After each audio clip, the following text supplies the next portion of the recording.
Hi guys! Mag-unbox tayo ng merch ni Aaron Luwage.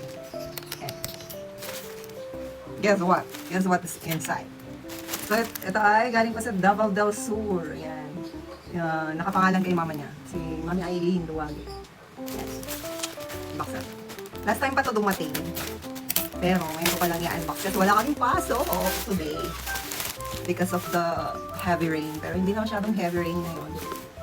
Pero may bagyo kasi si Luis o si Maymay. Nagjo-join force na yata sila. So, ayan. So, ito ay mugs. Mugs ni Aaron. Ngayon, merch na rin sila ng mga jersey. Sinantay kong mga t-shirt. Parang lang, mga basketball jersey pa lang nilabas nila. T-shirt sana, pang jogging. Baka maglabas na rin ito.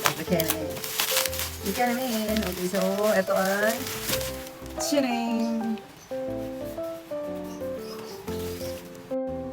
So, ayan, ituloy na natin. Dumating yung order na kikiam. Okay, ito yung black. Ito yung magic mug. Kapag nilagyan mo ng water, ay makikita mo yung... Tingnan natin kung ano makikita natin mamaya. Lagyan natin ng water. Hot water. Magkakape tayo. Ayan. So, tapos meron pang isa. Ayan. Ang ganda lang pagkakapak. Secured. Hindi na basa. Ang layo pa ng pinanggalingan niya. Sa Davao del Sur. Mga 4 to 5 days yata bago dumating dito sa amin sa Antipolo.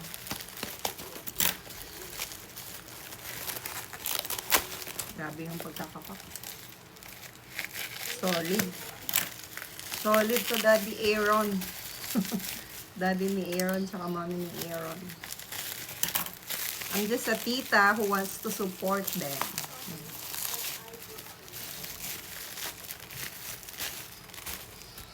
Mabuti dito mabilis lang maka-order doon sa Daddy ni Aaron. Mag-message lang po kayo sa kanyang Facebook page o kaya sa TikTok. Kasi nag-message na ako dun sa mga nagtitinda kay Butterbon. Kaso mo ang tagal kaya ito muna habang wala pa yung mga message nagre-reply. Hindi sila nagre-reply kasi siguro sa dami ng bumibili sa kanila. So, ito yung pangalawang mag. Si Aaron, the only limit is your mind. Look at that.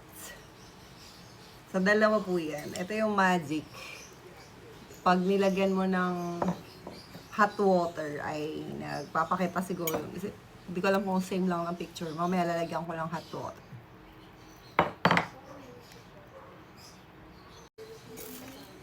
So, ayan guys. Order na rin kayo. Message nyo lang yung daddy ni Aaron. Si Sir Lloyd Luwage. Ayan. Bye!